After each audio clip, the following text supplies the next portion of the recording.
নারায়ণগঞ্জ মহানগরীতে মাদকের বিরুদ্ধে কঠোর অবস্থান নিয়েছে মহানগর যুবদল।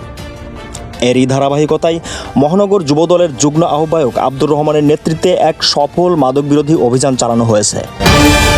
অভিযানে 12 নম্বর ওয়ার্ড যুবদলের নেতাকর্মীদের সহযোগিতায় এক মাদক ব্যবসায়ীকে মাদকসহ হাতে নাতে আটক করা হয়। পরে তাকে পুলিশের হাতে সোপর্দ করা হয়েছে। স্থানীয় সূত্রে জানা গেছে, এলাকায় দীর্ঘদিন ধরে মাদক কেনাবেচা ও যুব সমাজ ধ্বংসের পায়তারা চলছিল। গোপন সংবাদের ভিত্তিতে যুবদল নেতা আব্দুর রহমানের নেতৃত্বে 12 নম্বর ওয়ার্ড যুবদলের নেতাকর্মীরা ওই এলাকায় আকস্মিক অভিযান চালান। এ সময় মাদক বিক্রিরত অবস্থায় একজনকে হাতে নাতে ধরে ফেলা হয় এবং তার কাছ থেকে মাদকদ্রব্য উদ্ধার করা হয়। আটককৃত ব্যক্তিকে পরবর্তীতে নারায়ণগঞ্জ সদর মডেল থানার উপপরিদর্শক এসআই বিনয় কুমারের কাছে আইনগত ব্যবস্থা নেওয়ার জন্য সোপর্দ করা হয়।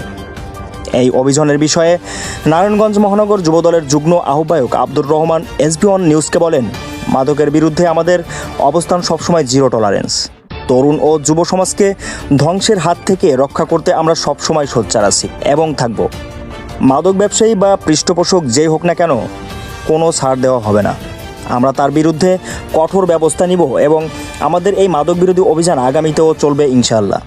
এলাকাবাসী যুবদলের এই উদ্যোগকে সাধুবাদ জানিয়েছেন এবং নারায়ণগঞ্জকে মাদক মুক্ত করতে এমন অভিযান নিয়মিত পরিচালনার দাবি জানিয়েছেন।